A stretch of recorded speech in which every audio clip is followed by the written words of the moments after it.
So for my new economies and societies class, I decided to make a chess set based off of the Communist Manifesto. Now the reason why I did this is because all of the pieces, they all hold these different level of power. And it kind of coincides with how Karl Marx describes the class structure. So we're going to go through all the pieces and talk about what they mean and why they were made the way that they were. So the first piece on the board are going to be our pawns.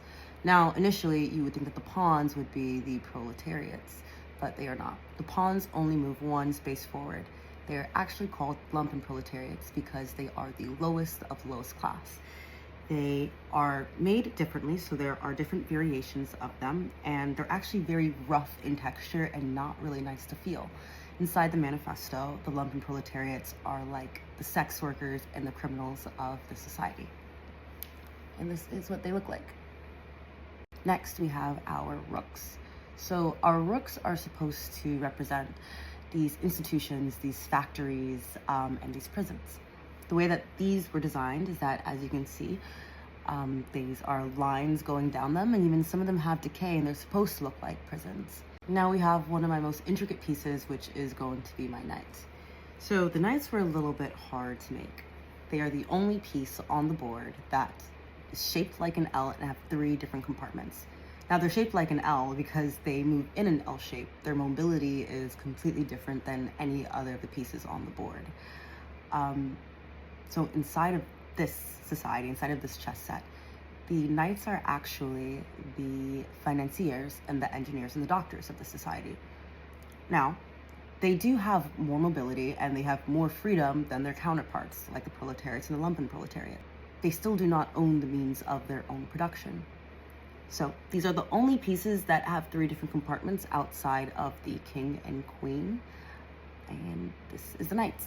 Next, we have our bishops. Now, the bishops are one of my favorites. They are sculpted to look like religious institutions or cultural institutions. And inside the manifesto, Marx, he speaks about how these religious institutions, they are put in place to basically manipulate the lower class to staying faithful to the bourgeoisie. The way that I designed this is that on the inside of these pieces, inside on the slit of the bishops, there's actually copper, a copper leaf that is not sealed. So over time, the leaf, with it being touched enough, will tarnish and turn to this ugly color, basically to show the decay inside of the religious institutions and how they are corrupt. Now to our favorite piece on the board, it is going to be our queen.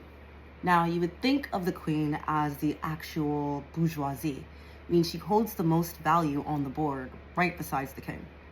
But I didn't really like that she would be the bourgeoisie. You see, the queen is actually really replaceable. All you have to do is get your pawn to the back space, and they can upgrade to become one of the queens. So she doesn't really hold that much value when it comes to the game. I mean, she does, obviously, but if she needs to be sacrificed, she can be sacrificed. She has the most mobility, and it seems like she's doing the most work on the board. So inside of this reimagination, she is the real, true proletariat. Now, the way that she's designed is that she sits on these 2 uneven little stilts that when you put her down, she will end up toppling over on some of the tiles. She still maintains her original crown, but it is broken and it is uneven and not very pretty.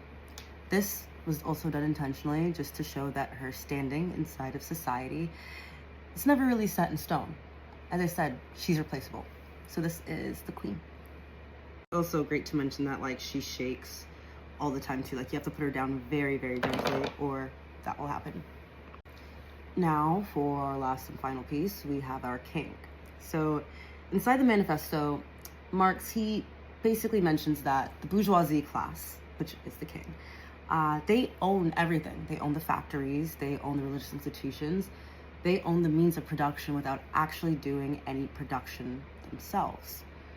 Now, inside the game of chess, the way that the king moves, he only moves 1 space forward, backwards, or diagonally.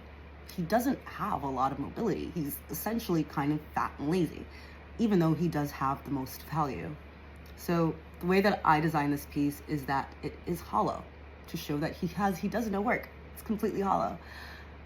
It's built inside of a box, and his crown, which is also made out of copper, sits on this platform.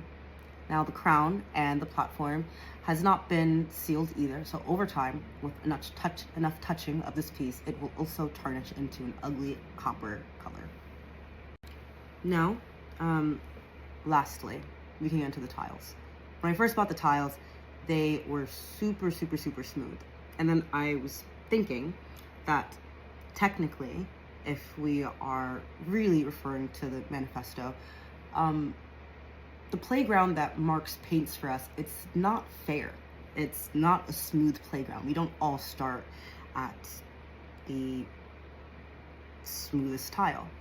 So the way that these tiles were constructed, where I sanded them down and I painted them with baking soda and acrylic paint, and there's a lot of texture on all of them, varying kinds of texture on different tiles. So when you put something like the proletariat that stands on two hilts, or the lumpen proletariats that roll around a lot on these tiles, they will fall over, they will tumble, they won't stay still. Essentially just to show that it's not fair to them, and that the system only works against them. So that is my retelling of the Communist Manifesto, and